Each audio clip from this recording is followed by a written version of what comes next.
When you trade options on margin, you are essentially borrowing capital from your broker to back your trades. Let's see how that works.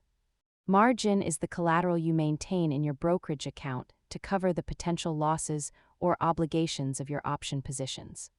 Brokers usually demand a percentage of the total value of the underlying stock as collateral. This is known as a margin requirement. You need to understand three things: collateral, maintenance requirements, and the dreaded margin call, which happens if your account value dips too low. Choosing between a cash and margin account changes how you trade, so let's break down the risks and rewards of borrowing to invest.